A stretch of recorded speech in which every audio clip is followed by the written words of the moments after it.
ఒక diabetes patient అనేది ఒక ఇడ్లీ ఆర్ దోస కూడా తినొచ్చు అంటారా? సో ముఖ్యంగా డయాబెటీస్ వాళ్ళు బ్రేక్ఫాస్ట్ ఎర్లీ బ్రేక్ఫాస్ట్ అన్నాం, కానీ ఎలాంటి బ్రేక్ఫాస్ట్ తినాలి అని అంటే ముఖ్యంగా చాలా వరకు రిఫైన్డ్ ఉన్న ప్రోడక్ట్స్ తినకూడదు. అంటే ఇప్పుడు మనం తీసుకునే రెగ్యులర్ బ్రేక్ఫాస్ట్ ఏంటి అని అంటే ఇడ్లీ, దోశ, పూరి, వడ, బోండా ఇవి తింటుంటారు. సో వీటిలో ఏంటంటే మ్యాక్సిమం మనకి చాలా రిఫైన్డ్, ఇడ్లీ చాలా స్టీమ్ కుక్డ్, ఈజీ డైజెస్టబుల్ కాబట్టి తొందరగా డైజెస్ట్ అవుతుంది.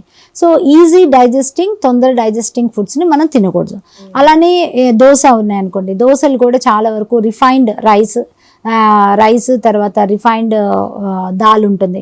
సో అందువల్ల దాంట్లో కూడా చాలా వరకు ఫైబర్ ఉండదు. సో ఈ లో ఫైబర్ ఉన్న బ్రేక్ఫాస్ట్లు తినకూడదు. ఎక్కువ ఫైబర్ కంటెంట్ లైక్ ఇప్పుడు మిల్లెట్ బేస్డ్ వస్తున్నాయి చాలా వరకు, మిల్లెట్ దోశ అని, మిల్లెట్ ఇడ్లీ అని, లేకపోతే మిల్లెట్తో చేసిన ఉప్మా రవ్వ, లేకపోతే గోధుమ రవ్వ అంటారు, దొడ్డు రవ్వ, లేకపోతే జొన్న రవ్వ, జొన్న రొట్టె, తర్వాత ఇలా చాలా రకాలైన ఇప్పుడు హెల్తీ బ్రేక్ఫాస్ట్ ఐటమ్స్ దొరుకుతున్నాయి. రాగి ఉంది, రాగితో చేసిన రొట్టెలు కానీ, లేకపోతే రాగి దోశ కానీ, సంథింగ్ లైక్ దట్.